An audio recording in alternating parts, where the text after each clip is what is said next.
ਸਦਾ ਇਸ ਸਥਾਨ ਦੇ ਦਰਵਾਜ਼ੇ ਖੁੱਲੇ ਹਨ। ਸਾਨੂੰ ਕੁਝ ਦਿਨ ਪਹਿਲਾਂ ਸੂਚਿਤ ਕਰ ਦੇਣ ਮਹਾਂਪੁਰਸ਼ ਅਸੀਂ ਆਗਿਆ ਦਾ ਪਾਲਣ ਸਮੁੱਚੀ ਸੰਗਤ ਕਰਨ ਲਈ ਤਿਆਰ ਹਨ, ਕਿਉਂਕਿ ਇਹ ਜੋ ਸਮਾਂ ਪਹਿਲੀ ਵਾਰੀ ਬਣਿਆ ਉਹਦੇ ਵਿੱਚ ਕੁਝ ਗੱਲਾਂ ਦਾ ਨਾ ਪਤਾ ਹੋਣ ਕਰਕੇ ਸੰਪੂਰਨ ਤੌਰ ਉੱਤੇ ਉਹ ਰਹਿ ਗਈਆਂ। ਗੱਲ ਦਾ ਸੰਪੂਰਨ ਧਿਆਨ ਦਿੱਤਾ ਜਾਵੇਗਾ।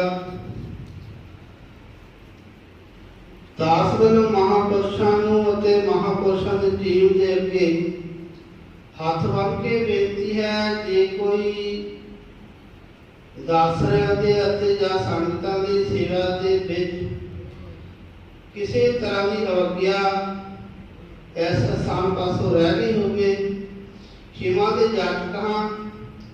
ਮਹਾਂਪੁਰਸ਼ ਇੱਕ ਦਇਆ ਦੇ ਅੰਮ ਹੁੰਦੇ ਹਨ, ਉਹ ਬਖਸ਼ ਦਿੰਦੇ ਹਨ ਅਤੇ ਅਗਾਂਹ ਨੂੰ ਅਸੀਂ ਇਸ ਜੋ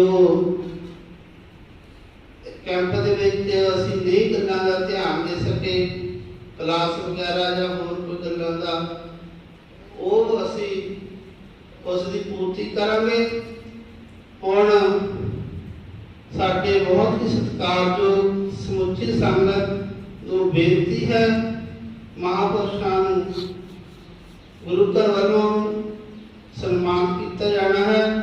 ਸੰਗਤ ਉੱਠ ਕਰਕੇ ਮਹਾਂਪੁਰਸ਼ਾਂ ਦੇ ਸਨਮਾਨ ਪਿੱਛੇ ਖੜਕਾ ਹੋਣ ਦੀ ਕਿਰਪਾਲਤਾ ਕਰਨ। ਵਾਹਿਗੁਰੂ ਜੀ ਕਾ ਖਾਲਸਾ, ਵਾਹਿਗੁਰੂ ਜੀ